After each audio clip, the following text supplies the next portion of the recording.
bags of bucket because they're obsessed with power. Murderer Desi Freeman enters its 8th day. Police believe supporters are helping him evade capture. Let's bring in former Victorian Police Search and Rescue Officer Ian Veach now live from Melbourne. Good morning to you, Ian. We saw a real shift in the police language yesterday. What does it mean for their search and their investigation if Desi Freeman is being helped and supported? Well, first of all, it's a criminal offence to help anyone.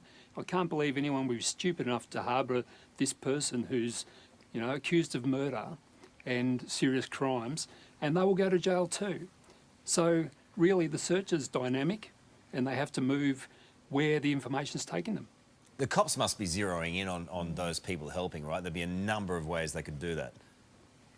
Look, the search will go on regardless in the areas he's potentially in, but also they'll be looking at all his background, where he's been, who he's associated with in the past, and who may be assisting. So yes, it's going to be a wide search.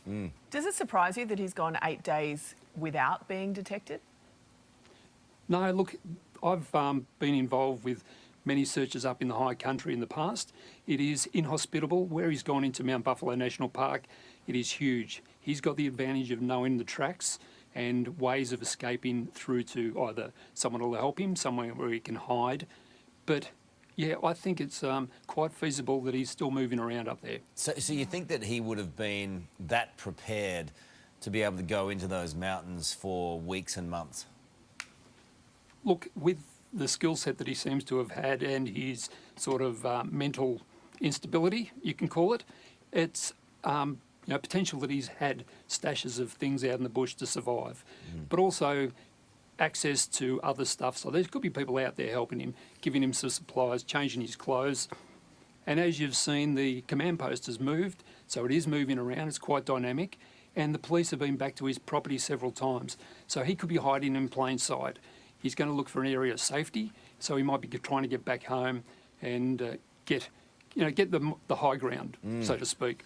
There is a huge level of police resources on this for obviously good reason at the moment. How long can they sustain that, do you think?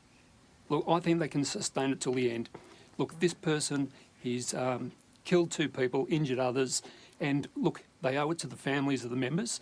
They owe it to the community, because ultimately they're going to get involved in some form and they could be injured or seriously hurt. So, look, and until they're found, they're cop killers, or he's a cop killer. So ultimately, it's personal. Look, I've been retired 10 years now, but when I heard this, it hits home. Yeah. It is personal. And right through the community and all my friends, yeah, we're